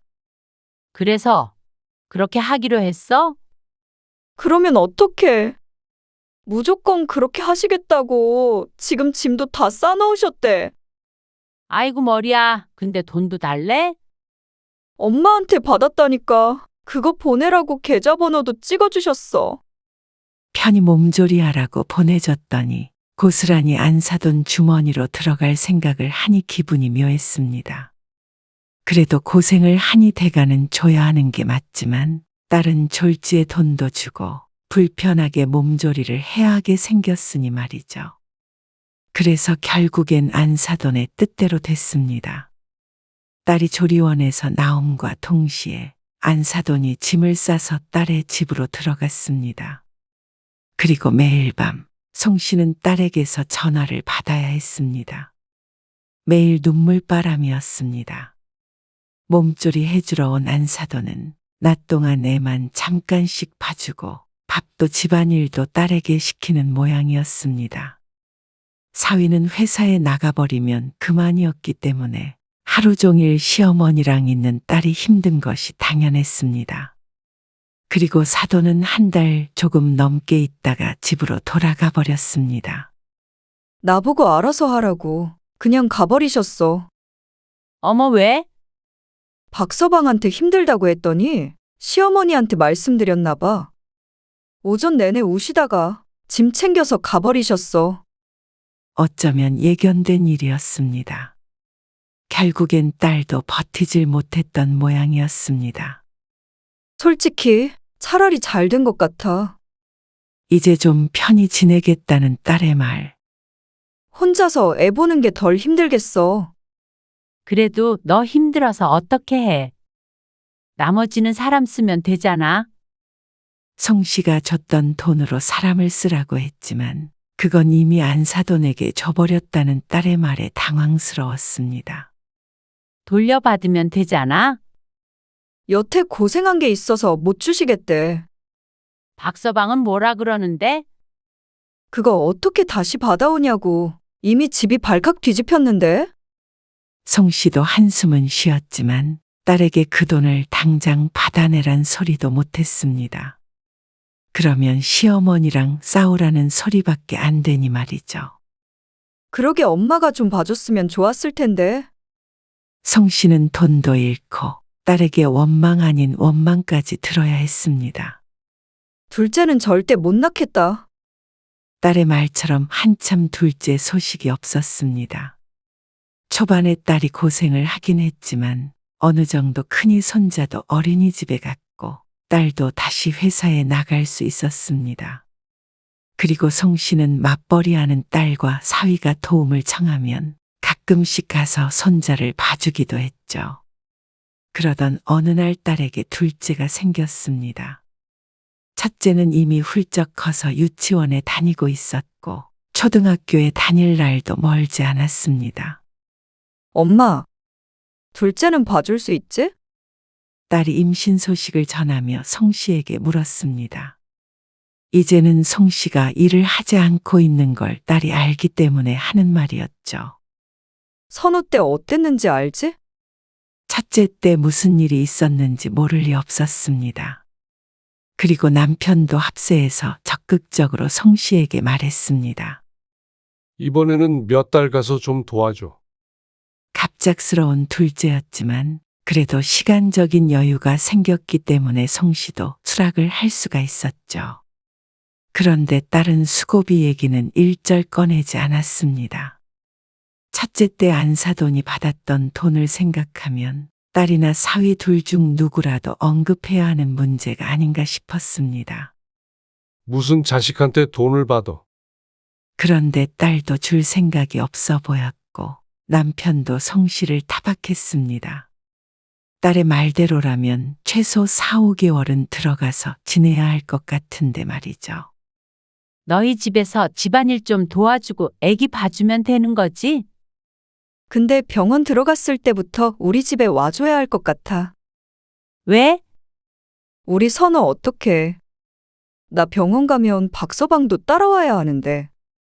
그러면 선호를 우리 집으로 데리고 올까? 그게 되겠어? 아침마다 유치원 데려다 줘야 하는데 불편하잖아. 그래서 딸이 출산하러 갔을 때 송 씨는 짐을 싸서 딸의 집으로 들어갔습니다. 첫째만 보는 것은 그렇게 힘들지 않았습니다. 사실 낮 동안엔 유치원에 있기 때문에 송 씨가 집에도 왔다 갔다 할 수도 있었습니다. 5시쯤 유치원에서 손자가 오면 밥을 챙겨주고 씻기고 재우는 정도가 주된 일이었습니다. 그런데 힘든 건 따로 있었습니다. 엄마, 박서방 오늘 집에 들어갈 거야. 거기서 안 자고? 응, 집으로 바로 퇴근한대. 저녁밥 좀 차려줘. 알았어. 사위도 조리원에서만 생활할 수 없기에 가끔씩 집으로 왔습니다. 그럴 때면 이렇게 딸이 미리 전화를 줬습니다. 그러면 송 씨는 오후부터 신경을 많이 써야 했습니다. 아이 밥만이 아니라 사위 저녁상까지 봐줘야 했으니 말이죠. 송 씨는 아이 밥을 먹이고 자신도 대충 챙겨 먹지만 사위에게까지 대충 줄 수는 없었습니다. 잘 먹었습니다. 저는 씻고 잘게요. 그래. 그렇게 해. 그리고 한 공간에 딸도 없이 사위와 함께 있으니 눈치가 보이기도 했습니다. 그래도 밥만 먹고 안방에 들어가 버렸고 다음날 일찍 출근을 했기에 그나마 다행이었습니다. 그러던 어느 날이었습니다. 여느 때처럼 유치원에서 돌아온 손자를 씻기고 있었는데 현관문이 열리는 소리가 났습니다. 오늘 사위가 온다는 말이 없어서 후줄근한 옷을 입고 아이를 씻기고 있었습니다. 옷이 젖어 있어 아이를 안고 서둘러 나가보았는데 들어온 사람을 보고는 더욱 당황할 수밖에 없었습니다. 어이구, 안녕하셨어요. 네. 잘 지내셨어요? 사위가 안사돈과 함께 들어왔습니다. 아, 연락을 못 받았는데. 아, 아영이가 전화 안 했어요. 딸이 미처 연락을 못 준 것 같았습니다. 선우 엄마가 말을 안 했나 보네. 오늘 여기서 하루 자고 가기로 했거든요. 오랜만에 선우도 보고요. 아, 그래요? 시간을 보니 곧 8시였습니다. 밥은 밖에서 먹고 왔어요. 그러면서 사위는 안방으로 들어갔고 안사돈은 송 씨에게서 손자를 받아들었습니다. 아이고, 우리 선우 잘 있었어? 뒤이어 나온 사위에게 송 씨가 물었습니다. 그러면 아무래도 오늘 내가 집에 돌아가 봐야겠네? 네. 말이 끝나기가 무섭게 들려온 대답이 꼭 냉큼 나가라는 것 같았습니다. 짐을 챙겨서 나오니 8시가 넘었습니다. 하늘은 이미 깜깜해진 상태였죠. 집까지 차 타고 가면 20분 정도면 됐지만 버스를 타고 가면 한 번 갈아타야 하기에 1시간 정도는 걸렸습니다. 그래서 9시가 넘은 시간에 집에 들어가자 잠자리에 들려고 했던 남편이 깜짝 놀라 물었습니다. 갑자기 왜 왔어? 선우는 어쩌고? 그게 안사돈이랑 박서방이 와가지고. 버스 타고 왔어, 그럼? 전화를 하지. 갑자기 와서. 당신 부르면 또 기다려야 되잖아. 뭐, 갑자기? 그러면 박서방이 당신 데려다 주기라도 해야 하는 거 아니야? 이 밤에 말이야. 쫓겨났어? 쫓겨나긴 그냥 버스 타고 온 건데. 송 씨가 남편에게 말은 그렇게 했지만 송 씨도 기분이 그리 좋지는 않았습니다. 그런데 이 정도는 약과였습니다. 딸이 조리원에서 나온 후에는 과장을 보태서 지옥이 시작됐다고 볼 수 있었습니다. 엄마, 젖병 소독했어?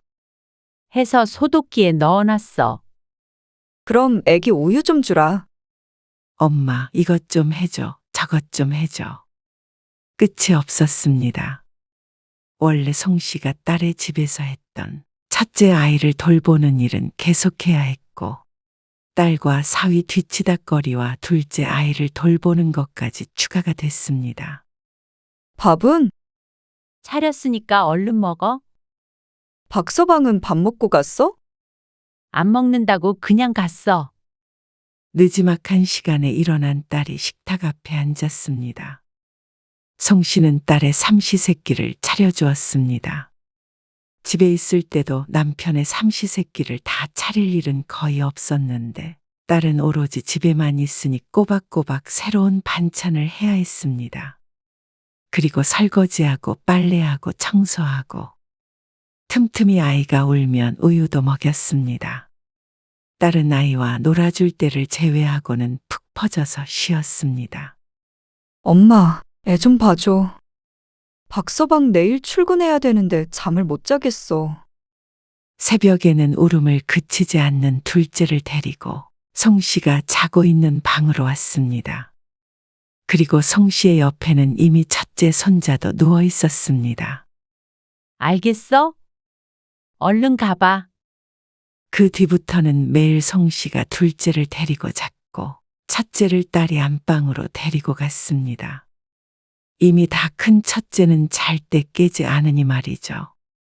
딸을 쉬게 하려고 송 씨가 온 것이었지만 이제는 오히려 송 씨가 죽을 맛이었습니다. 낮에도 종일 할 일이 있으니 제대로 쉬지 못했는데 새벽엔 잠까지 부족하니 시간이 지날수록 안색이 점점 퀭해졌습니다. 주말에 잠시 집에 돌아가자 남편이 놀랄 정도였습니다. 반면에 딸은 송 씨가 해주는 밥을 얻어먹으며 종일 누워있어 살이 포동포동하게 올랐죠. 박서방. 애기 재워야 하는데 선호 목욕 좀 시켜줄래? 송 씨가 저녁을 먹고 소파에 앉아있던 사위에게 물었더니 안방에 있던 딸이 크게 말했습니다. 엄마, 박서방 그런 거 안 해봤어. 애기 우유 먹이고 엄마가 해줘. 아, 내가 한번 해볼까? 아니야. 깨끗이 씻겨야지. 사위는 퇴근 후에 아무것도 하지 않았습니다. 아이를 보게 해도 딸이 나서서 말렸고 한 번씩 생각날 때 쓰레기를 버리는 게 고작이었습니다. 그마저도 자주 있는 일도 아니었죠. 장모님, 이거 뭐 묻었는데 빨대 잘 보고 지워주세요.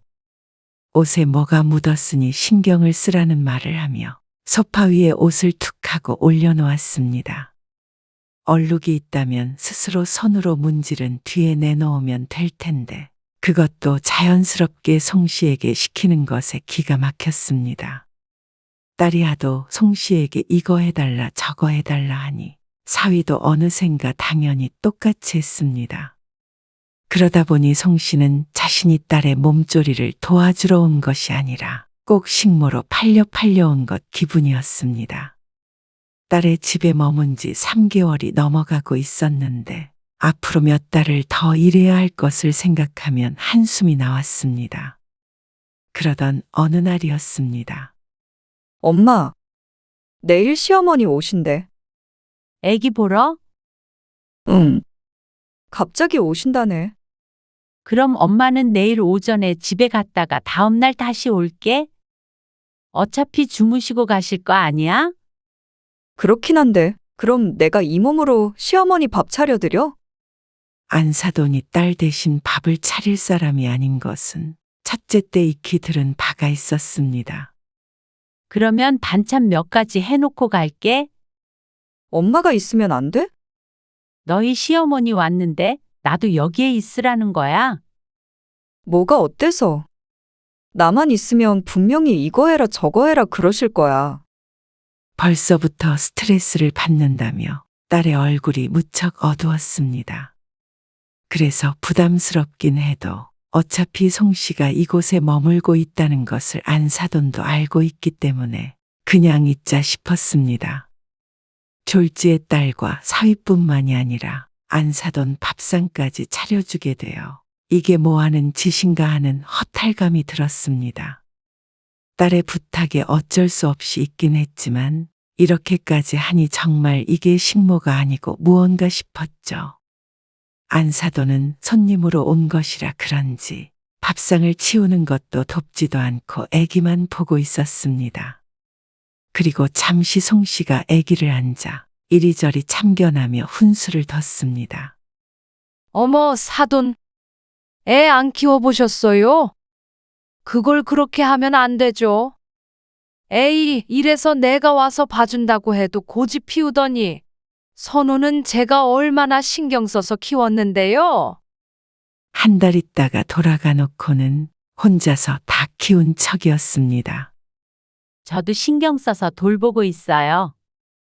그래도 그렇게 하면 안 된다니까 그러네요. 애 엉덩이 다 짓물러요. 그러더니 기저귀를 탁 채가는데 참 교양이 없는 인사구나 생각됐습니다. 그런데 안사돈이 돌아가기 전에 거실에서 안사돈과 사위가 하는 이야기를 우연히 듣게 되었습니다. 안방에서 아이를 재우다 나가려는데 조심성 없이 안사돈이 말했습니다. 너, 네 장모한테 돈은 얼마나 줘? 돈이요? 애 봐준 돈 말이야. 아, 안 드리고 있는데요.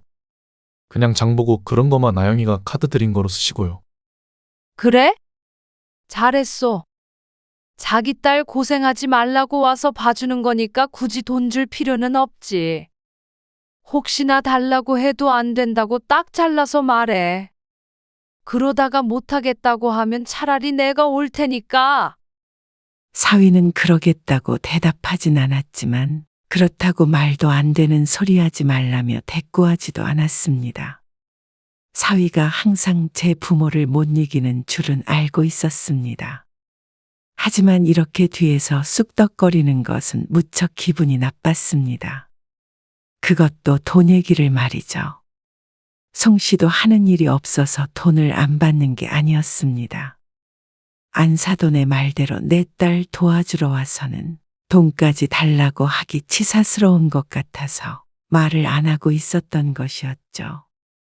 그런데 딸은 그렇다 치더라도 사위는 송 씨에게 조금이라도 챙겨주려는 마음만은 있어야 하는 것 아닌가 싶었습니다. 그런데 사위조차도 돈을 줄 생각은 없어 보였습니다. 이전부터도 그랬으니 안사돈의 영향은 아니었습니다.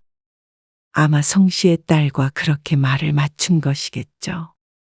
그래서 다음날 안사돈이 돌아간 뒤에 송 씨가 딸에게 슬쩍 물었습니다. 너 근데 선우 낳았을 때는 안사돈한테 수고비 줬으면서 엄마한테는 그런 소리 안 해? 그러자 딸이 황당하다는 듯이 대꾸했습니다. 뭐? 수고비? 엄마한테 수고비를 줘? 참나? 엄마는 그럼 수고비 못 받아? 엄마가 딸 도와주는데 무슨 돈을 달래? 너무하지. 한 푼도 안 주는 게 너무한 거 아니야? 송 씨도 딸에게 따질 생각은 없었지만 너무나도 당연하다는 듯이 돈을 왜 주냐는 대답이 송 씨의 마음을 찔렀습니다. 그래서 송 씨도 덩달아 날카롭게 반응하게 되었습니다. 너야말로 너무한 거 아니야? 그래도 3개월 동안 부려먹었으면 성의 표시는 좀 해야지. 왜 시집이랑 차별해? 유치하게 무슨 차별이야. 돈 줄 거면 사람을 썼지 엄마한테 부탁 안 했지. 그러면 나는 공짜로 부려먹을 수 있으니까 부른 거야? 말을 왜 또 그렇게 해. 네 시모 밥상까지 차리게 해놓고는 누구 보고 너무하다는 거야? 너희가 너무하다. 뭐 하나 너희 손으로 하는 것도 없고 애기는 제대로 보지도 않고 말이야. 내가 무슨 이 집 식모야? 갑자기 왜 그래? 이번에 시어머니 오셨던 것 때문에 그런 거야? 그거 밥 좀 차려줬다고 그래? 딸도 송 씨에게 버럭 화를 냈습니다. 이대로는 딸과 크게 다투게 될 것 같아서 송 씨는 마음을 애써 가라앉혔습니다. 딸도 송 씨와 대화를 나누고 싶지 않은지 씩씩대며 안방으로 들어갔습니다. 그렇게 냉전 상태가 사흘 동안 지속됐고 사위도 송 씨와 딸의 눈치를 보게 될 정도였습니다. 내일 집에 다녀올게. 그리고 나흘째가 되던 날이 공교롭게도 송 씨의 생일이었습니다. 그래서 집에 가서 하루쯤은 쉬고 싶은 마음에 딸에게 말했습니다. 내일? 그럼 내일 엄마 집에서 자고 와. 시어머니 또 오신대. 이번엔 시아버지랑 같이 오신대. 그래놓고는 왜 송 씨가 집으로 돌아가는지는 묻지도 않았습니다. 어느새 송 씨의 생일인 것은 기억 속에서 지운 것 같았습니다. 이제는 서운함을 넘어서서 딸이 미워졌습니다. 그리고 이어지는 딸의 말에는 그나마 남아있던 정이 떨어지는 것 같았죠. 근데 밑반찬이나 국 같은 건 좀 해놓고 가죠. 시아버지 미역국 좋아하시니까 그걸로? 그러면서 슬쩍 눈치를 보는 것이 며칠 전에 언성을 높였던 것 때문인 듯 했습니다. 다음 날이 송 씨의 생일임을 알아서가 아니라 말이죠. 송 씨가 허무함의 말을 잊지 못하자 딸이 말했습니다. 하루 푹 쉬고 와, 엄마. 마치 사장님이 하루 휴가라도 주는 듯 인심이라도 쓰는 듯한 말에 송 씨가 헛웃음을 지었습니다. 이런 딸을 출산 후에 고생하지 말라고 대신 갖은 고생을 했던 것이 부질없이 느껴졌습니다. 집에 갈게. 지금?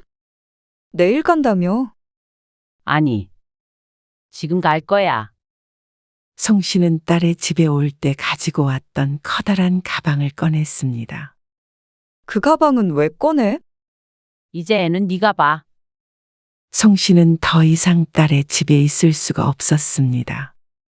안사돈과는 다른 이유로 중도 포기했습니다. 이기적인 딸과 사위 때문에 더는 힘들고 싶지 않았습니다.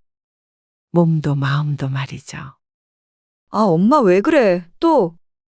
지난번에도 말했지만 엄마는 너희 집 식모로 온 거 아니야. 자식 걱정하는 부모 마음을 그렇게 이용해 먹지 마. 아무리 자식이라도 그럴 권리는 없는 거야. 뭐를 이용했다고 그러는 거야? 몸조리 해주러 오면 당연히 그런 거 다 해주는 거 아니야? 당연히? 세상에 당연한 게 어디 있어. 그래, 이대로는 억울해서 못 가겠네. 3개월치 일한 것도 입금해. 지난번에 안사돈한테 180만 원씩 3개월치 줬지. 그만큼은 받아야겠다. 뭐? 돈을 달라고. 뭘 그렇게 놀라? 일을 했으면 돈 받는 거는 당연한 거 아니야? 진짜 치사하게 이럴래? 치사하다고? 그래? 진짜 치사한 게 뭔지 보여줘? 너 선호 낳았을 때 엄마가 줬던 몸조리 비용? 네가 안사돈 준 거? 그것도 돌려줘. 나는 사람 쓰라고 줬지. 네 시어머니한테 갖다 바치라고 준 거 아니다. 그럼 총 얼마야? 1,000만 원은 넘네. 뭐? 그렇게 큰 돈을 달라 그러는 사람이 어디 있어? 딸 몸조리 해주면서? 딸 몸조리는 다들 공짜로 해주는 줄 알아? 내가 남의 집 파출부를 했어도 그것보다는 훨씬 더 벌어. 딸이니까 그 정도만 받는 거야. 너무한 거 아니야? 내가 그 돈을 왜 줘? 가려면 가. 그래? 일단 가고 돈 얘기는 나중에 박서방 통해서 할게. 뭐? 엄마? 귀 안 먹었어. 그 정도면 충분히 회복했을 테니까 이제는 네 집은 네가 알아서 돌봐라. 이렇게 책임감도 없이 갑자기 가면 고생할 딸은 생각 안 해? 내일 지 엄마 생일인 것도 모르고 지 시아버지 미역국이나 끓이라고 그러는 게 딸이야? 엄마 고생하는 것도 모르는 딸을 내가 왜 생각해야 하니? 송 씨는 대충 싼 짐을 들고 집 밖을 나왔습니다. 그러자 딸이 당황해하면서 송 씨를 붙잡았습니다. 이대로 간다고? 그래? 그리고는 딸을 뿌리치고는 집으로 돌아왔습니다. 남편이 놀라서 물었지만 붉게 충혈된 송 씨의 눈을 보고는 말을 아꼈습니다. 나중에는 딸이 그럴 줄은 몰랐다며 화를 냈죠. 그리고 이틀 뒤 사위에게서 전화가 왔습니다. 여보세요. 장모님, 그래? 웬일이야? 사돈은 가셨나 보지? 네, 집에 가셨어요. 근데 장모님은 언제 오실 거예요? 짐짓 모른 채 하며 묻는 사위에게 송 씨도 태연하게 대답했습니다. 아영이가 말 안 해? 이제 안 간다고 말이야. 그리고 박서방 잘 전화했네. 아마 아영이한테 들었을 거야. 내가 계산해 보니까 딱 1,080만 원이거든. 그거 내 통장으로 보내. 아, 그거요. 딸이 사위에게 하소연을 하긴 한 모양이었습니다. 그거는 일단 오셔서 같이 얘기 나눠보면 안 될까요? 아니, 이제는 그 집에 내가 발을 들이는 일은 없을 거야. 그러자 딸이 사위의 전화를 받고받았습니다. 엄마! 나야. 이런 식으로 하면 정말로 다시는 우리 집에 못 와. 그렇게 말하면 무서운 줄 아는 모양이었죠. 그래? 바라던 바야. 이제 너희 집 거실만 봐도 삭신이 쑤신다. 네 말대로 다시는 안 갈 테니까 오늘 중으로 넣어라. 박서방이 안 넣어주면 안사돈한테 전화해서 받아낼 거야. 그러자 딸이 무어라 반박했고 송 씨는 듣지 않고 끊었습니다. 그리고 1시간쯤 뒤에 송 씨의 통장으로 1,080만 원이 들어왔죠. 혹시나 송 씨가 정말 안사돈에게 연락을 할까봐 걱정이 되긴 하는 모양이었습니다. 여보, 내가 본의 아니게 돈을 좀 벌어왔네. 그게 본 거야? 그래도 못 받을 돈 받았으니까 이걸로 좋은데 놀러나 가자. 참, 그러자. 남편도 송 씨에게 이러쿵 저러쿵 말을 하지 못했습니다. 어제 송 씨의 생일이었는데도 전화 한 통 없는 딸과 사위 때문에 남편도 화가 단단히 난 상태였기 때문이었죠. 송 씨는 기왕 힘들었던 거 돈이라도 받아서 다행이라고 생각했습니다. 작은 보상이라도 있어야 견딜 것 같았습니다. 송 씨는 그 뒤로 딸과 사위가 한 전화는 받지 않았습니다. 남편은 통화를 한 번 한 것 같지만 크게 한 소리 했는지 그 뒤로는 전화도 걸려오지 않았죠. 현재로서는 차라리 후련했습니다. 적어도 자식 때문에 이보다 더 마음 아플 일은 새롭게 생기진 않을 테니 말이죠.